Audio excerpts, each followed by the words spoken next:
영광을 주께 찬송가 93장입니다.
영광을 주께 찬송가 103장입니다.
영광을 주께 찬송가 1장입니다.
잠시 예배를 위해서 기도하시겠습니다.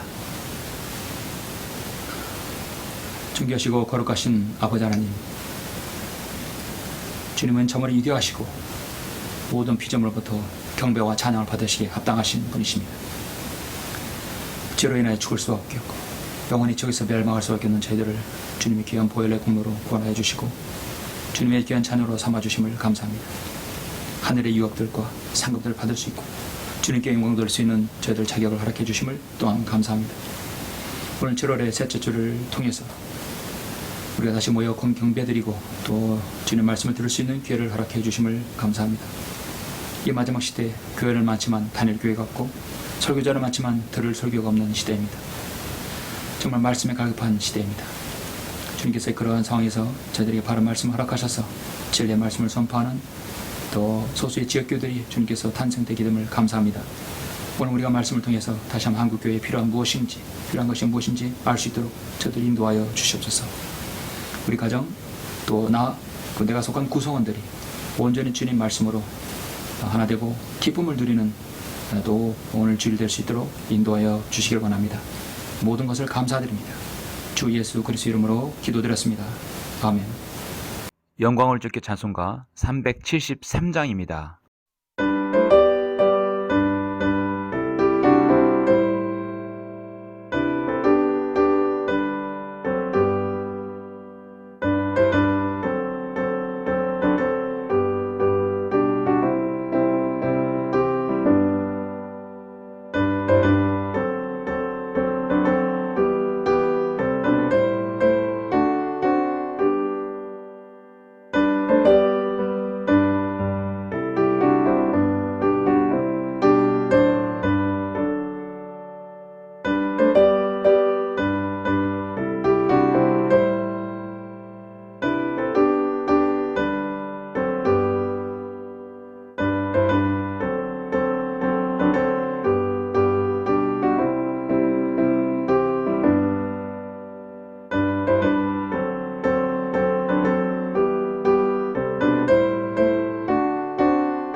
모든 근심 쌓일 때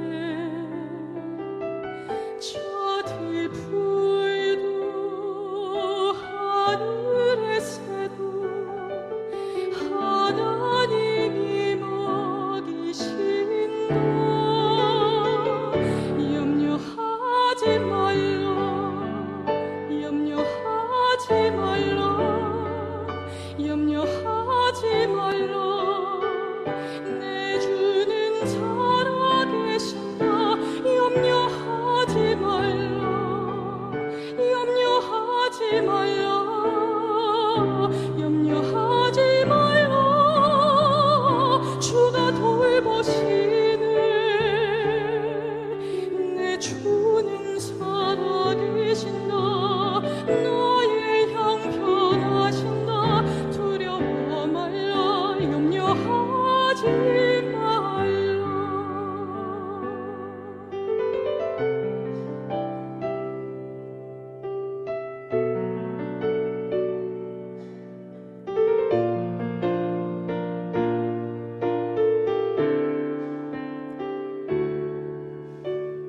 무엇을 먹을까, 무엇을 입을까.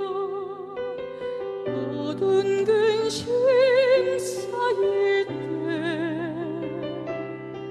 때저 들풀도 하늘의 새도 하나님이 먹이신다. 염려하지 말라, 염려하지 말라, 염려하지 말라. 내 주는 살아계신다. 염려하지 말라, 염려하지 말라, 염려하지 말라. 주가 돌보시네, 돌보시네.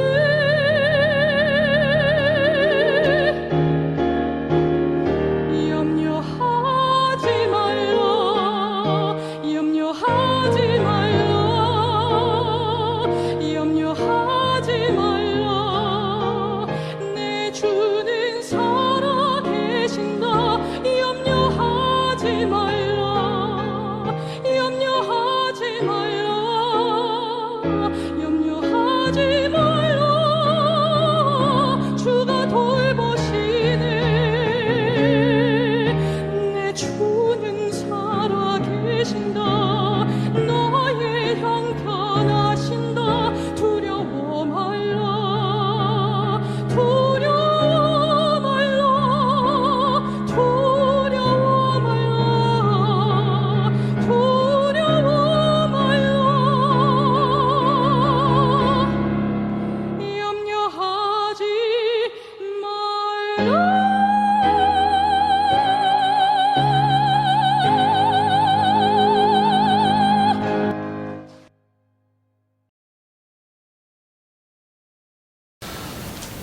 오늘은 7월의 셋째 주입니다. 셋째 주 하나님 말씀을 보시겠습니다. 오늘 말씀은 마태복음 23장을 보시겠습니다. 우리 주님께서 바리새인과 서기관들을 질타하신 말씀입니다. 마태복음 23장 13절, 15절 세 구절만 먼저 보도록 하겠습니다. 저는 오늘 마태복음 23장 전반을 걸쳐서 말씀을 드리겠습니다. 마태복음 23장 13절, 14, 15절을 보시겠습니다. 그러나 이선자인 서기관들과 바리새인들아, 너에게는 화가 있으리라. 이는 너희가 사람들에게 천국을 닫아 버려서 너 자신도 들어가지 않고 들어가려고 하는 사람들도 들어가지 못하게 하기 때문이라. 이선자인 서기관과 바리새인들아, 서기관들과 바리새인들아, 너에게 화가 있으리라. 이는 너희들이 과부들의 집을 삼키며 남들에게 보이고자 길에 길게 기도하기 때문이라. 그러므로 너희는 더 큰 심판을 받으리라. 이선자인 서기관들과 바리새인들아, 너희에게 화 있으리라. 이는 너희가 한 사람의 계종자를 얻으려고 바다와 육지를 두루 다니다가 얻고 나면 그를 너희보다 2배나 더 악한 지옥의 자식으로 만들기 때문이라. 가장 핵심적인 주님의 말씀이었습니다. 오늘 말씀에서 잠시 기도하시겠습니다. 존귀하시고 위대하신 아버지 하나님, 감사와 찬양과 영광을 돌려드립니다. 오늘 7월의 셋째 주를 맞이해서 하나님 말씀을 선포할 수 있도록 인도해 주심을 감사합니다. 예수 그리스도의 피로 거듭난 저희들이 우리 하나님 말씀을 듣고 무엇인가를 깨닫고 주님의 진리의 말씀을 통해서 영적으로 성숙해지고 또 이 마지막 시대 교회에서 또 나 자신이 무엇을 어떻게 해야 될지를 바로 알 수 있도록 저희들에게 인도하여 주시길 원합니다. 오늘의 이 경배 주님께서 받아주시고 제가 말씀을 준비한 이 말씀을 통해서 성도들이 좋은 도전을 받고 또 교회의 유익이 되며 하나님 나라를 위해서 무엇인가를 기여하는 성도들이 될 수 있는 좋은 계기가 될 수 있도록 인도하여 주시옵소서. 시종을 주님께 부탁드립니다. 주 예수 그리스도 이름으로 기도드렸습니다. 아멘. 오늘 말씀의 제목은 한국교회의 시급한 일, 한국교회의 시급한 일이라는 제목으로 잠시 말씀을 전하겠습니다. 하나님께서는 이 땅에 세우신 세 가지 주요 기구가 있습니다. 많은 기구가 또 기관이 있지만 크게 성경을 통해서 보면 세 가지가 있습니다. 가정과 정보와 그리고 하나님의 교회, 지역교회입니다. 로컬 처치입니다. 이 중에서 하나님의 교회는 하나님께서 정말 섭리 가운데 인도하신 그 기관입니다. 교회를 통해서 잃어버린 자들이 구원받고 성도들이 온전하게 되고 성도들 모두가 믿음의 하나됨과 하나님의 아들을 아는 지식의 하나됨에 도달하게 되고 온전한 사람이 되어서 그래서 충만하심의 장성 분량에 이를 수 있도록 하는 유일한 기관이 바로 지역교회입니다. 이런 하나님의 뜻을 수행하기 위해 하나님께서는 이 땅에 교회를 세우셨습니다. 그리고 그 섬길 사람들을 하나님께서 허락하셨습니다. 따라서 그리스도인들을 향한 하나님의 뜻은 정말 성경으로 믿는 그 지역교회에 속하고 참여하고 있을 때 최상으로 성취될 수 있습니다. 하나님께서는 성경을 통해서 교회의 형성 과정을 말씀하셨는데 에베소서 1장을 통해서 만물이 그의 발 아래 두시려고 그를 만물의 머리가 되게 하셔서 교회에게 주셨느니라. 교회는 그의 몸이라고 미리 주님께서 선포하셨고 알려주셨습니다. 그리고 에베소 5장을 통해서 그리스도께서 교회를 사랑하셔서 교회를 위하여 자신을 주신 것이라고 설명되었습니다. 주님께서 이미 창세기 3장에서부터 예언하셨기 때문에 주님은 이 땅에 초림으로 오셔서 바로 교회를 사랑하셔서 교회를 탄생시키려고 자신을 희생시키신 겁니다. 그리고 마태복음 16장에서 이 반석 위에 나의 교회를 세우겠다 했습니다. 이 반석은 베드로가 아니라 바로 예수 그리스도입니다. 예수 그리스도 위에 교회를 세우셨습니다. 마태복음 27장에서 갈고 십자가에서 주님께서 그것을 완전히 실현하셨습니다.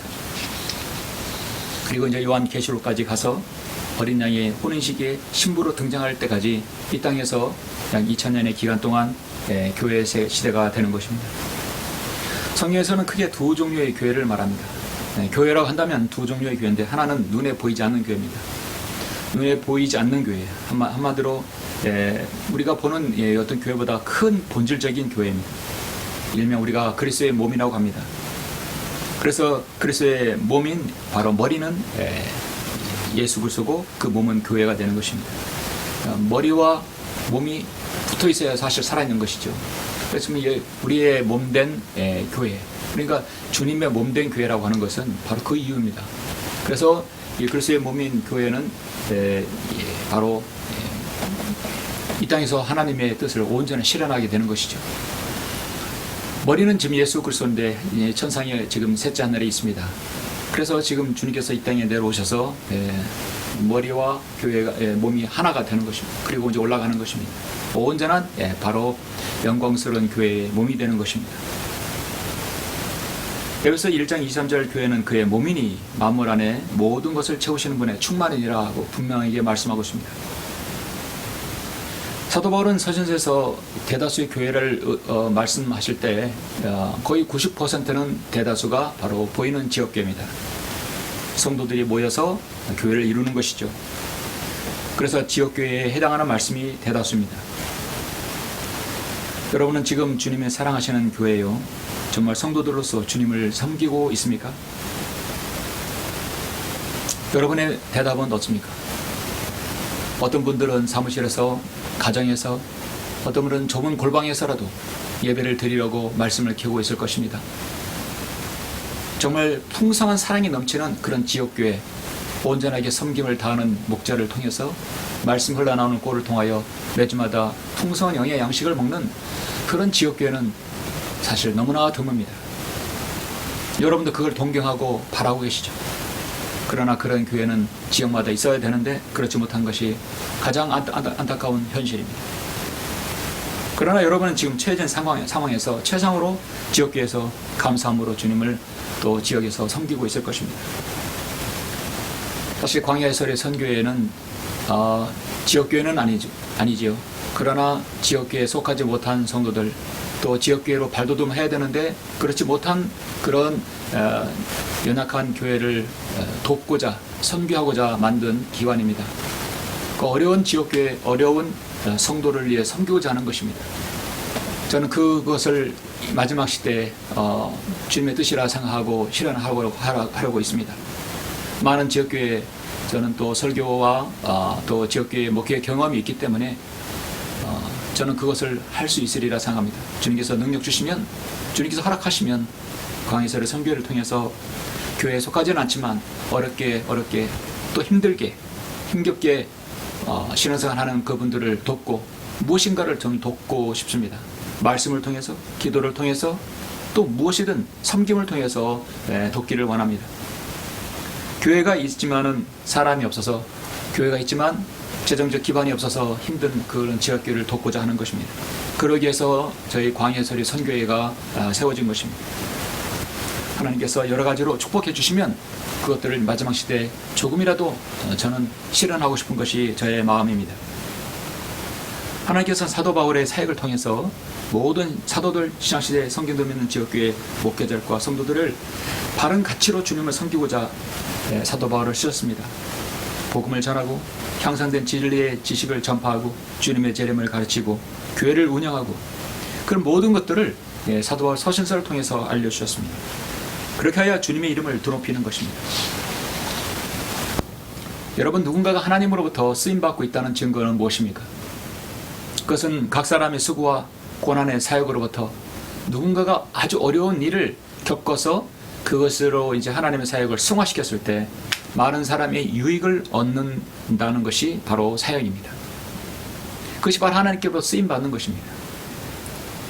내가 힘들고 어렵고 많은 그 고된 세월이 있다 하더라도 그것을 통해서 다른 사람에게 무엇인가 유익을 조금이라도 끼친다면 그건 사역인 것입니다. 그것이 진정한 하나님의 사역이요, 정의요, 가치인 것입니다. 여러분, 지금 세상을 보면 어떻습니까? 코로나 팬데믹 이후에 사람들은 더욱 지금 영적으로 강팍해졌고 아주 메말라져 갔습니다.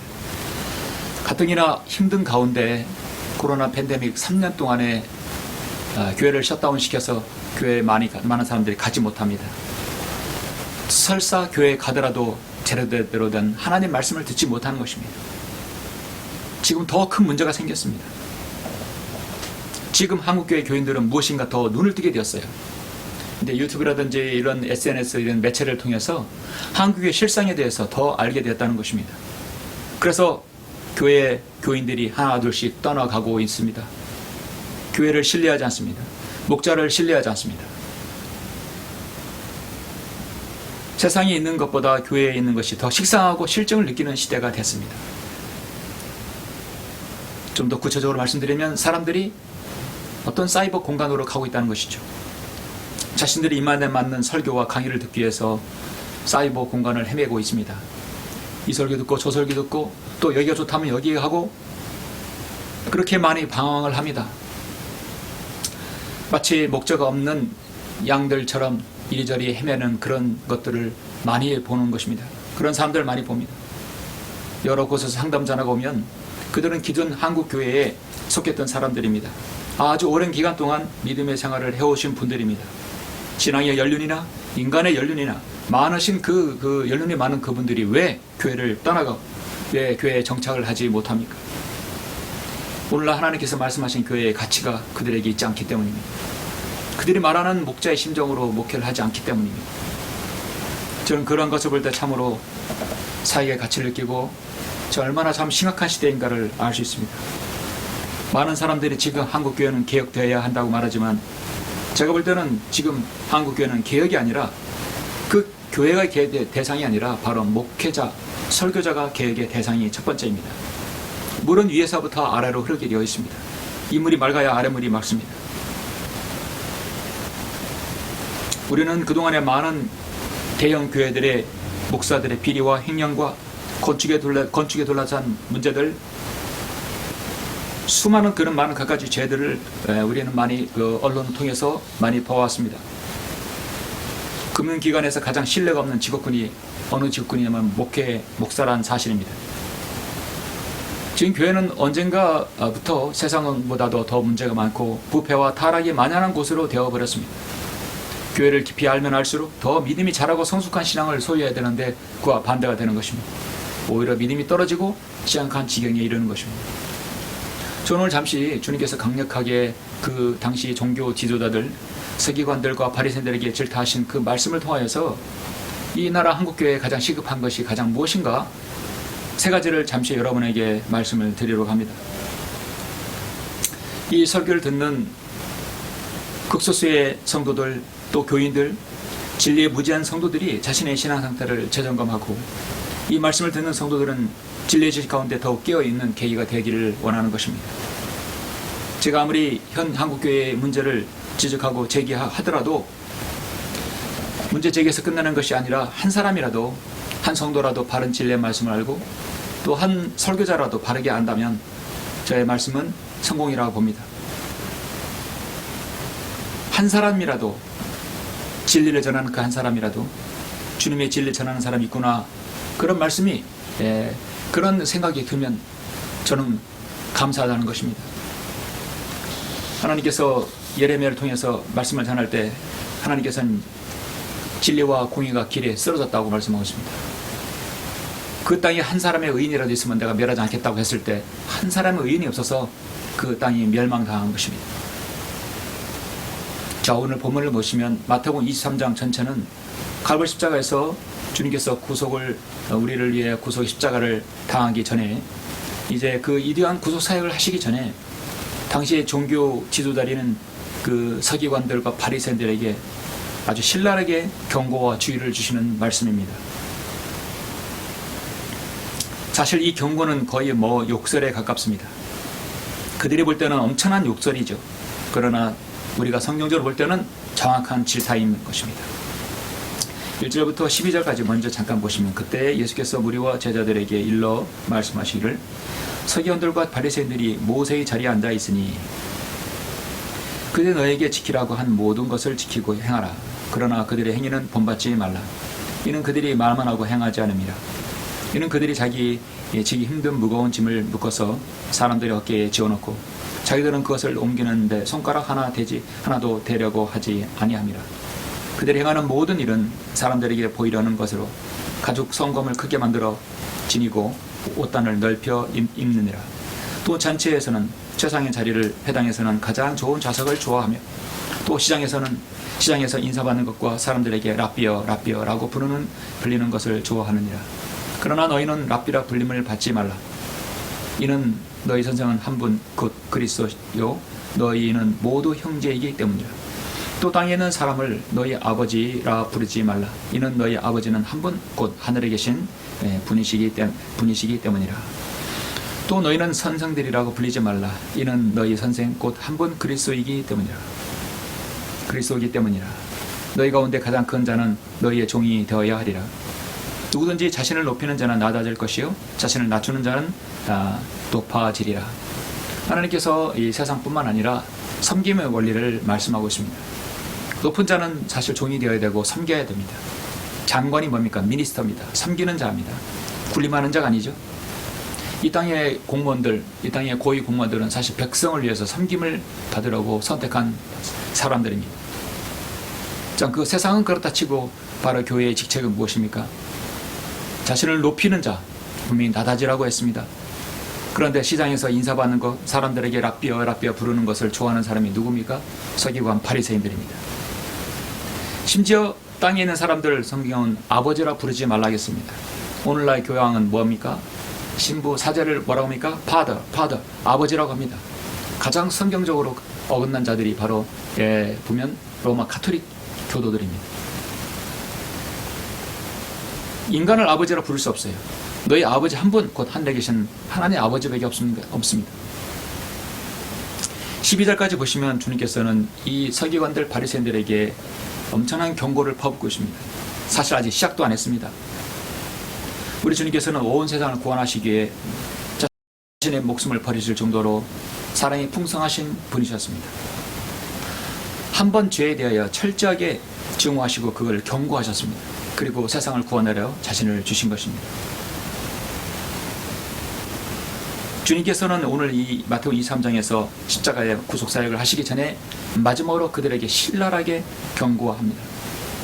약탈과 방탕으로 가득 차고 이성과 불법으로 가득 차고 너희 뱀들아 독사들의 세다야 너희 눈먼 자들아. 가장 주님께서 강력한 경고의 말씀. 주님께서 마가복음 13장에 보면은 가장 강력한 주님의 경고가 지옥에 대한 경고가 나오지만 또 마태복음 23장은 강력한 그 이스라엘 백성들의 그 지도자들에 대해서 경고하는 것입니다. 여기에서는 온유한 나사렛 사람 예수 그리스도를 볼 수가 없습니다. 주님께서는 거짓 교사와 종교 행위를 향해 거짓 종교 위선자들을 향해서 강력하게 책망하고 계십니다. 오늘 세상 사람들은 교회는 어떻습니까? 성도들의 죄를 지적하면 상처받을까? 그들이 죄에 대해서 지적하지 않습니다. 하나님께서 원하시는 죄와 심판에 대해서 경고하지 않습니다. 진리와 원리는 반대되고 죄와 의에 반대되는 진리를 더 사랑할수록 오류와 불의를 더 미워해야 되는데 그들은 사랑과 화합과 하나됨과 나눔 그런 것들만 강조하고 있는 것입니다. 주님과 더 가까이 가게 되면 죄를 멀리하게 되고 멀어지면 죄를 가까이 하게 되는 것이죠. 갈라디아서 5장에서 보면 그러나 성령 열매는 사랑과 기쁨과 화평, 오래 참음과 친절과 선함, 믿음과 온유와 절제라고 했습니다. 그러한 것을 반대할 법이 없다고 갈라디아서 5장 22, 23절에 말씀하고 있습니다. 주님을 더 사랑하면 사랑할수록 사랑과 기쁨과 화평, 오래 참음과 친절과 선함, 하나님에 대한 또 성도들에 대한 그런 믿음의 그 발로가 생기는 것이죠. 갈라디아서 5장의 이 성령의 9가지 열매는 하나입니다. 열매들이 아니라 하나입니다. 이 9가지 열매가 모두 다 있어야 열매를 맺는 것이죠.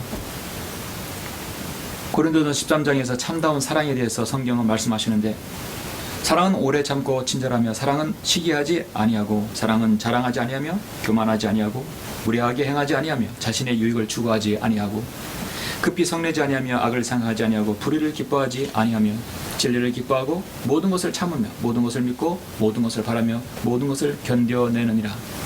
사랑은 이렇게 포용력이 있습니다. 사랑에 포용이 있다면 그 사랑에 대해서도 본질적인 것을 알아야 되는데 사랑은 불의를 기뻐하지 아니하고 진리를 기뻐한다고 분명히 말씀하고 있습니다. 다른 모든 것을 다 포용하더라도 불의를 기뻐하고 불의를 기뻐하지 아니하고 진리를 기뻐하지 아니한다면 그 온전한 사랑이 될 수 없는 것이죠. 한국교회는 최대의 절정을 이룬 다음에 그 절정이라는 것은 어떤 양적 부흥성장이라고 할 수 있죠. 질적이 아니라 양적인 부흥성장이 이룬다면 지금 다시 그 양적도 하향옥선을 이루고 있습니다. 왜 교회 안에 사람들이 떠나가고 있는 것이죠. 교회에 실망한 교인들이 방황을 하고 있습니다. 안 나가 교회, 안 나가. 거꾸로만 가나안이죠. 그래서 여러분 다 아실 것입니다. 얼마나 가나안 성도가 많아졌습니까? 코로나 팬데믹 이후에 훨씬 더 많아졌습니다. 팬데믹 때도 그렇지만 오히려 교회에 실망을 한 나머지 갈 교회가 없는 것입니다. 그렇다면 이 한국교회의 가장 큰 시급한 문제는 무엇인가? 세 가지 중에 첫 번째 말씀드립니다. 한국의 시급한 일 첫 번째, 구원받지 못한 교인들을 먼저 알곡으로 만들어야 합니다. 가장 먼저 그들에게 구원의 복음이 필요합니다. 가장 아픈 현실이기도 합니다. 성경 오늘 본문에서 13절, 15절에서 말씀합니다. 그러나 이선자인 서기관과 바리새인들아, 서기관들과 바리새인들아, 너희에게는 화가 있으리라. 이는 너희가 사람들에게 천국을 닫아버려서 너희 자신도 들어가지 않고 들어가려고 하는 사람들도 들어가지 못하게 하기 때문이라. 못 들어가게 한다는 것이요. 자신도 못 들어가고 그 안인 성도 교인들도 못 들어가는 거예요. 자신도 구원받지 못하고 거기 있는 교인들도 구원받지 못하면 이거 얼마나 큰 비극입니까? 밥전 시즌에는 구원 없는 교육은 저주를 하겠습니다.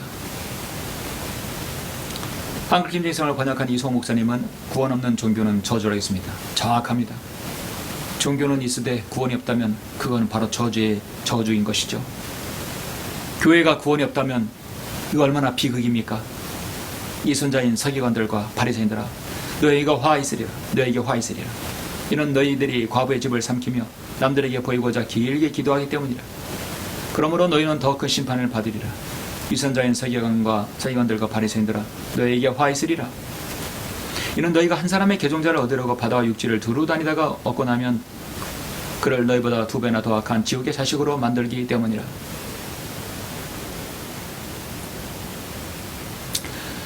지금 현재 한국 교회 교계는 어떤 이단에 대한 기준을 세워놓습니다. 이단들의 특징은 3일체를 부인하고 교주를 우상화시키고 과격하고 돈을 밝히고 땅을 사고 어쩌고 저쩌고 해서 리스트를 만들어 놓습니다.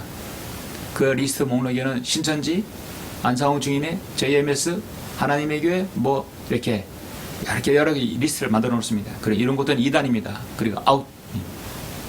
자, 그것들은 그래 성경에서 완전히 제쳐놓은 그들은 아예 성경에서 아예 너무나 많은 이단 교리들이 들어있기 때문에 아예 제쳐놔요. 그래서 사실 어떻게 보면 교회라고 할 수 없는 것이죠. 제가 말하는 것은 바로 그런 교회가 아니라 그런 사이비가 아니라 교회라고 간판 붙여지는 것이죠. 무슨 장로교, 감리교, 침례교. 그런데 그 교회에 복음이 없다. 그 교회에 구원이 없어요. 성도들에게 복음을 전해서 그 성도들이 구원의 복음을 듣고 일단 거듭나야 되는데 거듭나지 못한 교인들이 대다수라는 것이죠. 67, 70%, 반 이상입니다. 결국은 교회 종교 행위하다가 죽어서 지옥에 가는 겁니다. 지옥의 자식으로 만들어버리는 겁니다. 만약에 여러분이 다니는 교회와 간판 그런 거 다 떠나서 여러분의 목자가 정확하게 복음을 전하고 자신의 성도들이 구원받는지 시시때때로 확인을 한다면 그 교회는 살아있는 교회가 되겠죠. 그러나 목회자가 강단에서 한 번도 구원의 복음을 전하지 않고 성도들의 구원을 확인하지 않는다면 그 교회는 어떻습니까? 안상홍 증인이나 JMS나 신천지나 하나님의 교회나 거기는 당연히 구원이 없는 것이죠. 그런 구원이 없는 교회나 간판이 있는 교회가 구원이 없는 거나 여러분 다른 게 무엇입니까? 결국은 죽어서 지옥에 간다는 건 동일한 것입니다. 그래서 성경은 시험절에서 이 선자인 서기관들과 바리새인들아, 너에게는 화 있으리라.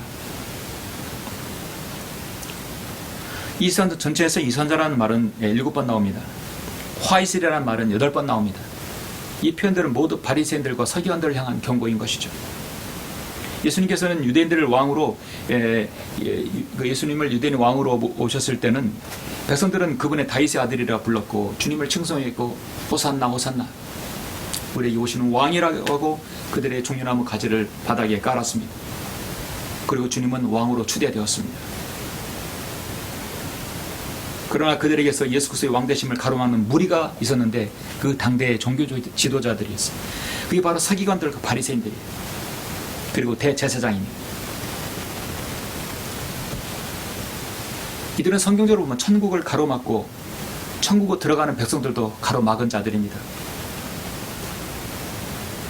이렇게 닫힌 천국의 문의 열쇠는 예수님께서 결국 다시 베드로에게 주셨지만 베드로가 천국 문을 열고 다시 유대인들에게 복음을 전했죠. 그리고 그 바톤을 사도 바울이 이어받았습니다. 어쨌든 주님께서 십자가에 달리실 때는 우리에게는 왕이 없다. 카이사의 외에게는 왕이 없다고 예수님을 십자가에 못 박으러 넘겨줬던 것입니다. 우리가 죄가 된다면 그 죄는 우리 후손에게 돌리라고 했어요. 그 끔찍한 말을 하자 주님께서는 그대로 하셨습니다. 그들은 2000년간 디아스포라를 당했고요. 홀로코스트를 당했던 것입니다. 유대인들에게 축복이라는 것은 참으로 어떤 고난이라는 것은요. 죄가 있을 때만 고난이 왔지 잘 섬기면 그들은 100% 축복받는 민족들이었어요. 세계의 유일한 민족입니다. 선택받은 민족들이. 정말 그들은 좋은 것들을 다 차버린 것입니다. 지금 우리나라에 구원파라든지 신천지, 안창홍, 하나님의 교회, 통일교, 김기동, 기신론, JMS, 사이비, 이단 종파도 많이 있지만 정작 자신들의 우리는 건강한 교회다. 우리는 뭐 성경적으로 좋은 교회다. 무슨 교회다. 교단에 속한 교회다. 뭐다 해서 간판을 들어놓고 사람들을 오라고 하지만 정작 들어가면 구원의 복음이 없고 오직 교회들도 요즘엔 침례교, 장로교 할 것 없이 다 방언을 한다고 난립니다. 나눔, 사랑 그것만 강조했지 예수 그리스도 십자가의 보혈은 강조하지 않는 것이죠. 누군가가 교회에 들어오면 구원을 받았습니까? 어떻게 구원받았습니까? 그러면 복음을 전하고 또 확인하고 구원받지 못한 상태라면 복음을 전하고 구원받았다면 진리의 말씀에 안착할 수 있도록 목자가 인도하는 것이 바로 교회입니다. 이것이 바로 성경대로 믿는 독립침례교회의 가치인 것입니다. 이제 오는 성도들을 향해서 헌금을 강요하고 가난한 과부의 돈을 빼앗아 버리는 교회가 얼마나 많습니까? 선교라는 목목으로 사람들에게 돈을 모아서 해외에 보내고 한국형 교회놀이에 빠지고 해외 교민들도 구원받지 못한 교인으로 만들어 버리는 것이 오늘 한국교회 현실입니다. 이와 같은 현이 현재 지금 130년간 지속되어 왔습니다. 종교 행위를 강조하고 새벽 기도와 구제와 봉사와 헌금, 직분을 강조하는 것은 구원의 복음보다 더 강조한다는 것은 이건 분명히 무엇인가를 우선순위에 제쳐놓고 문제가 있는 것입니다. 한국교회의 가장 시급한 일은 무엇인가? 두 번째입니다. 두 번째는 진리의 지식으로 부장해야 합니다. 구원을 받았다고 한다면 그 다음에 명철이 있게 만들어야 됩니다. 16절부터 22절까지 보시겠습니다. 자, 너희 눈먼 안내자들아 너에게 화 있으리라. 너희는 말하기를 누구든지 성전으로 맹세하면 아무것도 아니나 성전의 금으로 맹세하면 빚진 자라고 하니 너희 어리석고 눈먼 자들아 어느 것이 더 크냐? 금이냐 금을 거룩하게 하는 성전이냐? 또 누구든지 제단으로 맹세하면 아무것도 아니라 그 위에 있는 제물로 맹세하면 죄가 있느니라고 하니 너희 어리석고 눈먼 자들아 어느 것이 더 크냐? 제물이냐 제물을 거룩하게 하는 제단이냐? 그러므로 제단으로 맹세하는 자는 제단과 그 위에 있는 모든 것으로 맹세하는 것이요 성전으로 맹세하는 자는 성전과 그 안에 거하시는 분으로 맹세하는 것이요 또 하늘로 맹세하는 자는 하나님의 보좌와 그 위에 앉아 계신 분으로 맹세하는 것이라. 이 선자인 서기관들과 바리새인들아 너희에게 화 있으리라. 이는 너희가 박하와 아니스와 커민의 11조는 바치면서 율법과 공의와 자비를 믿는 믿음의 더 중요한 것을 빠뜨렸기 때문이라. 너희는 이것들도 마땅히 행하고 또 저것들도 저버리지 말아야 하리라. 제 23절까지 봤습니다. 주님께서는 당시 종교 지도자들에게 눈먼 안내자들이라 했습니다. 또 17, 19절에서 눈먼 자들이라 했고요. 26절에서는 너희 눈먼 바리새인들아 했습니다. 눈이 멀었다. 앞을 볼 수가 없죠. 자신이 앞을 볼 수 없는데 다른 사람을 인도할 수 있겠습니까? 그래서 마태복음 15장 14절에서는 그들을 소경이 되어 소경을 인도하는 자들이라 했습니다. 소경이 소경을 인도하면 둘 다 구덩이에 빠지리라. 거듭나지 못한 목사가 교인들에게 복음도 전하지 않고 교회의 종교 행위만 강조했다면 둘 다 구덩이라 지옥에 빠지는 것이죠. 가장 큰 비극입니다. 바리새인들 몇 사람이 이 말씀을 듣고 주께 말합니다. 요한복음 9장 40절에서 그럼 우리도 소경이란 말인가? 그렇게 대꾸를 했어요. 예수께서 말씀하셨습니다. 만일 너희가 소경이라면 죄가 없을 것이나 이제 너희가 말하기를 우리는 본다라고 하므로 너희 죄가 남아있느니라. 소경이면서도 본다고 말하니까 구원받지 않는 목사가 구원의 복음을 전하지 않고 엉뚱하면 그들은 거짓말하는 것이고 잘못된 종교행위로 인도하는 것입니다. 그들의 관심은 금이나 제단과 제물입니다. 무엇이 더 중요합니까? 구원이 중요합니까? 제단과 제물이 중요합니까? 율법과 공의와 자비와 믿음, 박하와 하니스와 커민의 11조는 바치면 다 했어요. 이런 것들에 더 제밥에 관심이 많은 것이에요. 성전의 제단이나 금인의 제물보다 더 중요한 것은 하나님의 말씀이죠. 그들은 물질을 더 귀하게 여기는 것입니다. 옛날에 제사보다 제밥에 더 관심이 많은 경우를 많이 봅니다. 이런 상식적인 것마저도 구별할 수 없는 것이 바로 마음에 탐심이 가득했기 때문입니다. 모세 율법에 따라 성전의 기구들은 금으로 도금이 입혀져 있었어요. 그들은 성전 자체보다 금에 그 관심을 가지고 있었던 것입니다. 제물의 제단보다 더 크게 여기는 것은 제단은 먹을 수 없으나 제물은 먹을 수 있기 때문입니다. 오늘날 대다수의 대형 교회들은 그들의 자신의 교인들이 혼이 구원받았나 관심이 없습니다. 그들의 관심은 교회의 재정이고 바로 그들이 하는 일, 프로그램입니다. 여러분 사무엘상 2장 12절 한번 보시겠습니다. 한나의 기도가 나온 다음에 여기서 벨리알의 아들들을 볼 수 있죠. 정말 제사보다 제밥에 관심 있는 자들이 있습니다. 사무엘상 2장 12절 보시면 한편 엘리의 아들들은 벨리알의 아들들이라. 이렇게 지금 제사장이 엉터리니까 한나가 기도하고 있는 거죠. 아들을 달라, 자녀를 달라고. 그래서 하나님께서 사무엘을 주셨습니다. 자, 엘리는 제사장입니다. 엘리의 아들들 있어요. 자, 13절. 그 제사장들이 백성에게 행하는 습관이, 관습이 이러하니 어떤 사람이 희생제를 드리면 고기가 삶아지는 동안 제사장의 종이 새 살 갈고리를 손에 들고 와서 그것을 남비나 들통, 큰 솥이나 솥 안으로 찔러 넣어 갈고리에 걸려 나오는 것은 모두 제사장이 자기 것으로 취하더라. 그들이 실로에서 그곳에는 모든 이스라엘인들에게 그렇게 행하더라. 또한 그들이 기름을 태우기 전에 제사장의 종이 와서 제사 드리는 사람에게 말하기를 제사장을 위하여 구울 고기를 달라. 내게 삶은 고기를 원치 아니하고 날고기를 원하신다 하였으며. 참으로 얼마나 이 만왕입니까?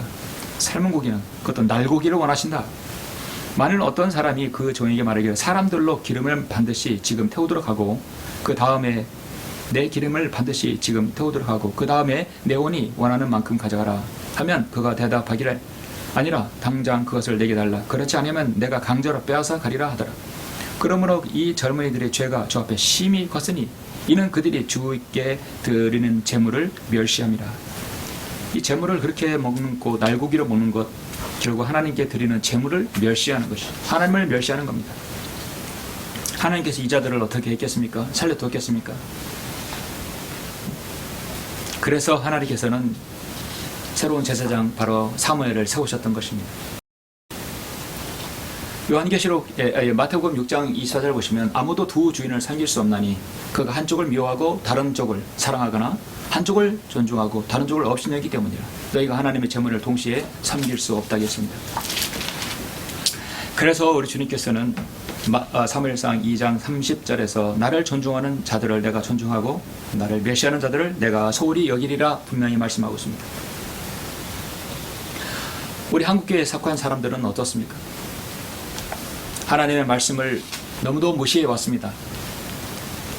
지금은 이제 한글 킹제임스 성경이 나온 이후로 흠정령이 생기고 또 표준 킹제임스 근본 어쩌고 저쩌고 해서 킹제임스 쪽에서 나온 진영에서 나온 성경들이 여러 나왔습니다. 그런 상황에서 지금 서로 아기다툼을 하고 있지만 중요한 것은 그들의 현재 우리의 총뿌리와 칼은 바로 마귀를 향해서 가 있고 가짜 성경 변개된 성경을 향해서 가고 있어야 되는데 서로를 향해 총뿌리를 겨누겠다는 것은 안타까운 현실입니다. 여러분 히브리서 5장 12절 한번 보시겠습니다. 히브리서 5장 12절 그대로 보면 너희가 마땅히 선생들이 되었어야 할 터인데 이제 다시 하나님의 말씀의 기초 원리들이 무엇인지를 누군가가 너희에게 가르쳐 주어야 하니 젖이 필요한 사람들이 이제 단단한 음식을 필요로 하는 사람들은 되지 못하는도다. 하나님의 말씀의 기초 원리를 가르쳐주는 누군가가 여러분에게 있습니까? 여러분에 속한 어떤 구성원, 지역교회, 또 어떤 여러분 모임이 있다고 한다면 하나님의 말씀의 기초 원리가 무엇인지 알려주는 사람이 있어야 됩니다. 없으면 그 중에 한 사람이 제대로 배워야 합니다. 구원의 복음을 듣고 구원받았으면 그 다음에 말씀으로 양육을 받고 진리의 말씀을 잘 나누어야 되죠. 자, 말씀을 배우기가 어렵다면 말씀을 배워야 됩니다. 배울 수 있는 공간이 바로 여기입니다. 그래서 광야에서 선교회는 하나님 말씀의 기초 원리를 가르쳐 주는 것입니다. 또 그런 책들을 펴내고 있고 그 책들을 보급하고 있는 것입니다.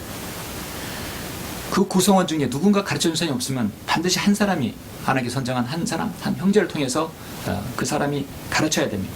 그렇게 해서 그 모임이 커져가는 것입니다. 여러분 모임에 여러분 담임 목사, 여러분 어떤 설교자가 하나님 말씀의 기초 원리가 알지 못하는 사람은 그 모임은 있으나 마나한 것이죠. 설사 구원 받았다 할지라도 늘 젖만 먹이는 것입니다. 젖을 사용하는 자는 누구나 의의 말씀에 능숙하지 못한다 하겠습니다. 이는 그가 아이이기 때문이에요. 단 하나 음식은 장성한 사람들의 것이니 그들은 그 말씀을 사용함으로 감각들을 단련하여 선악을 분별하는 사람들이라. 단련을 거꾸로 말하면 연단이죠. 하나님의 말씀으로 연단하고 단련해서 선악을 분별하는 그 명철이 있는 것으로 성도로 성장하게 해야 되는 것이 그 모임의 중요한 가치인 것이죠.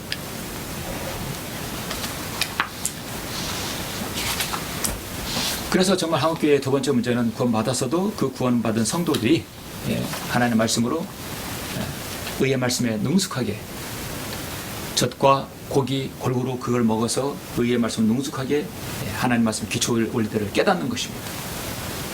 한국교회 시급한 일 마지막 세 번째로 성경을 믿고 있지만은 정말 이제 오랜 관행들을 다 버려야 됩니다. 실행해야 합니다.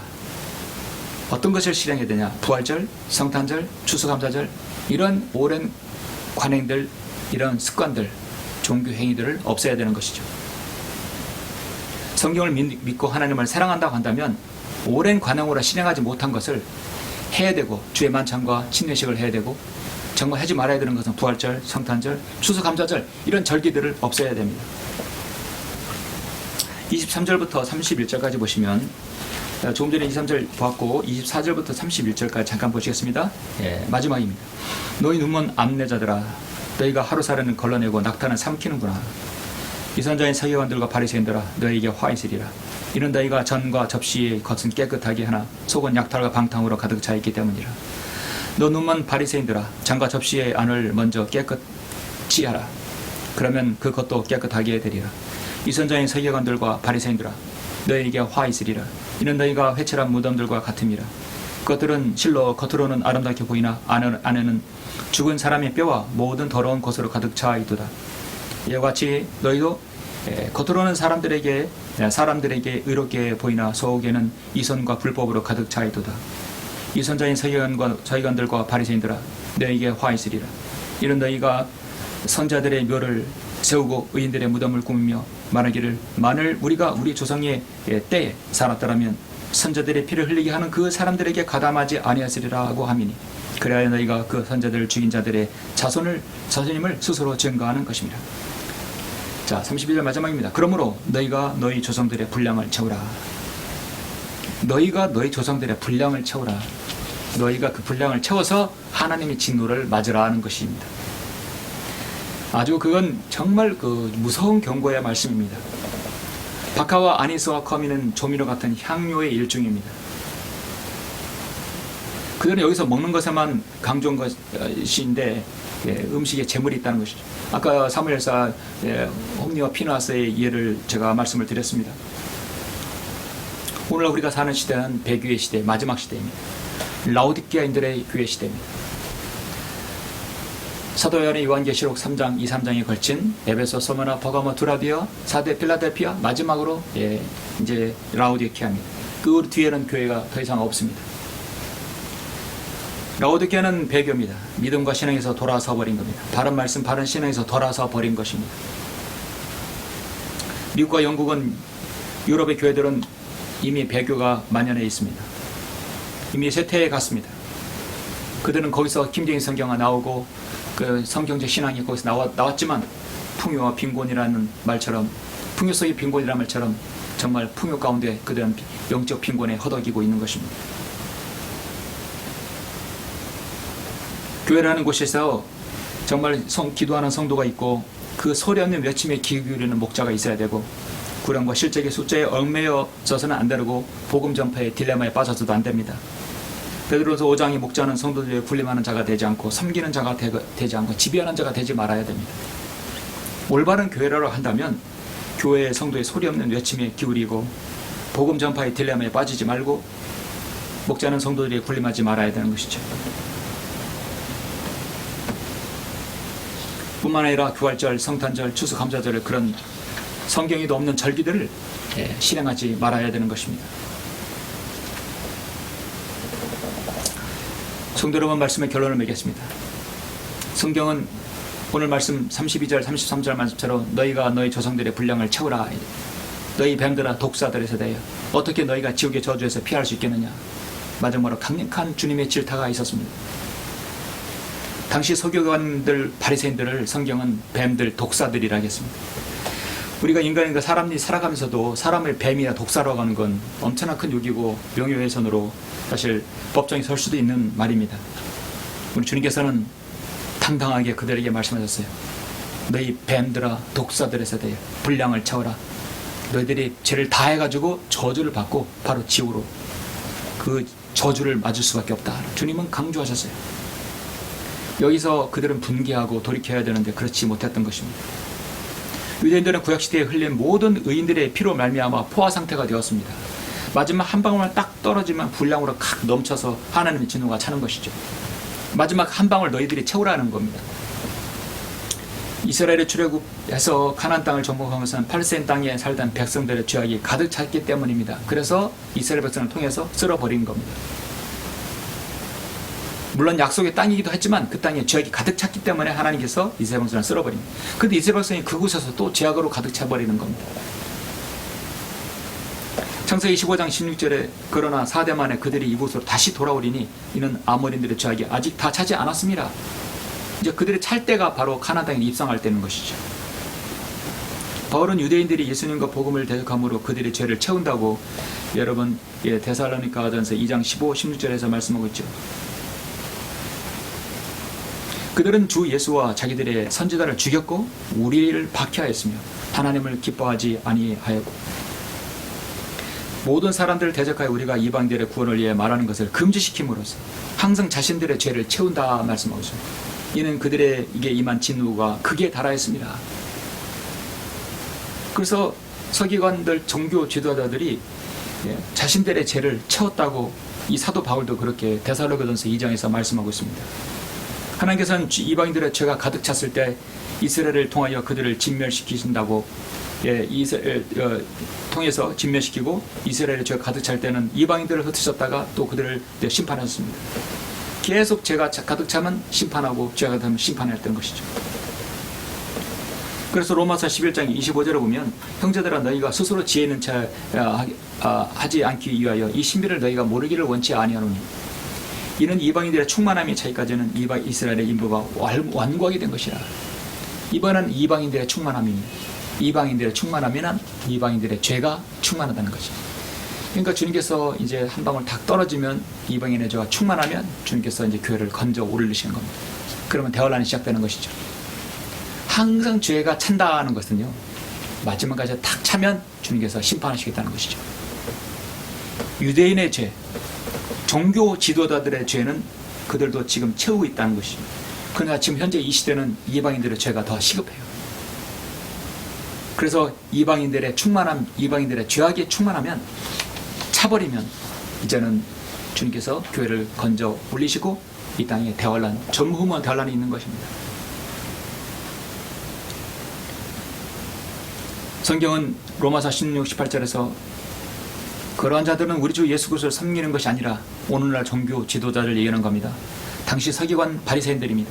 자기들의 배우는 것, 배를 채우는 것이니 정중한 말과 그렇던 언변으로 순전한 사람들의 마음을 미혹한다. 그들의 종말은 파멸이며 그들의 하나님은 자기들의 배요, 그들의 영광은 자기들의 수치 속에 들어있고 그들은 땅의 것을 생각하느니라. 배가 바로 이 인간의 배를 얘기하는 겁니다. 자신들의 배를 채운다, 육신의 만족을 채운다는 것입니다. 성도 여러분, 정말 주님의 몸된 교회라고 했을 때 그 교회가 이 땅에 얼마나 많을까요? 세상에 비즈니스를 했으면 크게 성공했을 목회자들이 교회가 돼가지고 교회 사역자들이 되어 1인 독립교회 체제가 되었습니다.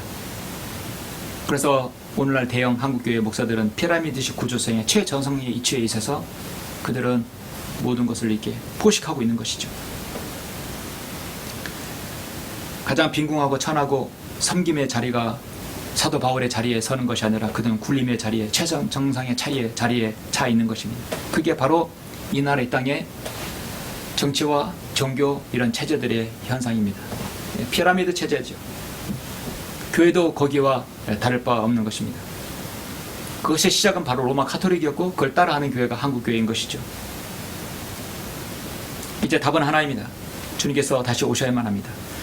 주님께서 아직 유예 기간을 주셨고 아주 루즈 타임이 있지만 그 기간 동안에 교회는 한 사람이라도 바른 교회가 나와야 되고 바른 목자가 나와야 되고 목자의 마음으로 목회를 해야 되고 성도들에게 복음을 전하고 진리의 지식을 전해서 양육케 하고 그들을 분별케 해서 오랜 전통의 것들을 없애버려야 됩니다. 그래서 정말 하나님 원하시는 그런 지역교회를 해야 되는 것이고 모임을 인도해야 되는 것이죠. 오늘날 아까 말씀드렸듯이 팬데믹 이후에 교회가 많이 사라졌지만 또 교회를 가지 않는 가난한 성도들 얼마나 많습니까? 그런 가난한 성도들이 하나님 말씀으로 정말 위로받고 한 지역교회라도 한 모임이 형성되어서 그 모임에 지도자가 있어서 하나님의 바른 말씀으로 교회를 이렇게 인도하고 또 많은 제도권 교회에 속한 교인이라고 한다면 진리의 말씀에 눈을 떠서 먼저 자신이 구원받고 그 구성원이 구원받아야 합니다. 가장 중요한 것은 인물이 바라야 됩니다. 교회의 목자가 된 사람이 먼저 자신의 교인들에게 복음을 전해서 먼저 알곡으로 바꿔야 됩니다. 그런 다음에 진리의 말씀으로 그들을 양육해야 됩니다. 이제는 킹제임스 진영 쪽에서 성경들이 많이 나왔기 때문에 바른 진리의 말씀이 더 퍼질 수 있는 기회가 되는 것이죠. 어떻게 보면 하나님께서 허용하심이라 봅니다.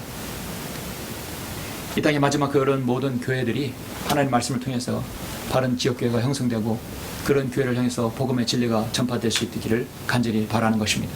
잠시 기도하시겠습니다. 존귀하시고 이하신 아버지 하나님 감사드립니다. 주님께서는 오늘 이 마태복음 23장을 통해서 당시의 종교 지도자들, 서기관들과 바리새인들을 향한 주님의 맹렬한 질타를 우리가 보았습니다. 그들은 자신도 천국에 들어가지 못하게 하고 백성들도 천국에 들어가는 걸 막는 참으로 파렴치한 이들입니다. 오늘날 한국교회가 바로 그렇습니다. 자신도 구원받지 못하고 그 따르는 많은 교인들도 구원받지 못한 채 정말 지옥으로 보내고 있는 것입니다. 그런 교회가 있다면 없어져야 되고 또 바른 교회라면 더 많이 생겨야 됩니다. 주님, 이 나라를 주님께서 살펴주시고 이 나라의 지도자들, 특히 종교 지도자들에게 주님 명체를 허락하시고 그들이 먼저 구원받고 하나님의 자녀가 되고 또 많은 그 교인들에게 복음을 전하는 정말 아름다운 목자의 심정으로 귀한 목자의 심정으로 사역할 수 있도록 주님께서 인도하여 주시옵소서. 외롭게 홀로 또 고독하게 그러나 주님 안에서 담대하게 정말 소신 있게 주님을 섬기고는 많은 성도들 주님께서 지켜주시고 함께해 주시길 원합니다. 주 예수 그리스도 이름으로 기도드렸습니다. 아멘. 영광을 주께 찬송가 492장입니다.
다 같이 기도하심으로 예배를 마치겠습니다. 우리를 사랑하시는 아버지 하나님, 감사를 드립니다. 저희들에게 바른 말씀을 허락하셔서 참다운 선교 신약교회를 허락해 주시고 하나님 말씀을 믿고 가르치는 그런 기관들을 하나님께서 소수의 무리들을 허락하여 주셔서 말씀을 계속 전파할 수 있도록 인도하심을 감사합니다. 주님께서 마태복음 23장에서 종교 지도자들인 서기관과 바리새인들 그들의 이 선에 대해서 주님은 강하게 질타하고 계십니다. 오늘날 그와 다를 바 없는 많은 종교의 행위들이 이 땅에 있습니다. 바른 교회, 건강한 교회, 정말 교단에 속한 교회라고 하지만 그러나 거기에는 복음이 없고 진리의 말씀이 없다고 한다면 그 얼마나 비극이겠습니까? 그러나 많은 한국교회 원조 목자들이 거듭나고 구원의 복음을 전하고 진리의 말씀으로 성도를 양육할 수 있는 그런 토양과 그런 풍토가 조성될 수 있도록 주님 인도하여 주시옵소서. 이제 김경수 진영에서의 많은 성경들이 나왔습니다. 한글 김경성을 통해서 하나님께서 정말 진리의 말씀을 통해 바른 진리의 말씀 또 바른 구원의 복음이 전파될 수 있도록 주님께서 지속적으로 인도하여 주시옵소서. 지금은 총뿌리를 서로에게 겨누는 것이 아니라 마귀에게 겨누고 거짓된 성경, 변개된 성경, 이단 교리에게 겨누어야 할 때입니다. 주님께서 이 땅에 많은 성경 있는 지역교회들 더 하나가 될 수 있도록 주님께서 인도하여 주시옵소서. 감사를 드립니다.